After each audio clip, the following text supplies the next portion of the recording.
छत्तीसगढ़ के कांकेर जिला ले एक ठन बड़ा अलकरहा मामला सामने आया है। जेला ना शादीशुदा मनखे मन ला जरूर सुनना चाहिए, काबर कि यहाँ एक जन महिला हा काम मांगे बा इसे कही के एक ठा कैफे में गे रिसावे, वो काम में रखिस घलो, लेकिन वो कैफे के मालिक के नियत ओकर ऊपर बिगड़ जाते और ओकर साथ में प्रेम प्रसंग चालू हो जाते। ओकर बाद दोनों के बीच में कई बार शारीरिक संबंध बने।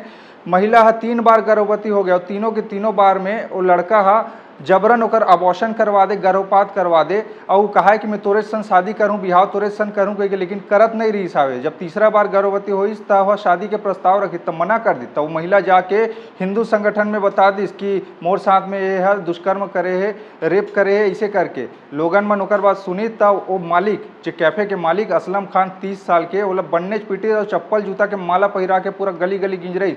बाद में पुलिस में मामला गिस, ओकर बाद में पुलिस हा रेप के केस ला दर्ज करे हवे। संगवारी बताए जात हवे कि महिला हा बालोद के रहोइया रहीस हवे और ओकर पति जे रहीस हवे है तेहा फल के दुकान लगाए, ओकर एक जन लइका घलो हावे। तो दोनों पति पत्नी के बीच में खटपट होत रही तो वह अपन पति से दूर रहे चालू कर दी। सब यहाँ भानु प्रतापपुर ढार आके एक कैफे में काम करत रही। उही दौरान में कैफे के मालिक के साथ में ओकर अवैध संबंध हो गए और गर्भवती घलो होवत रही सावे, बिहाव के प्रस्ताव करत रही लेकिन नहीं करत रही से। देखा तो मतलब आजकल लोग लइका वाले हो गए तभू ले एढ़ान उढ़ान ताका झाकी में लगे हावे। संगवारी हो वही चक्कर में जी के जंजाल बनत हावे। लोगन मन कहा थे में महिला घलो गलती हावे है, एक हाथ से ताली नहीं बजे इसे के किताब मन का सोच तो नीचे बताओ।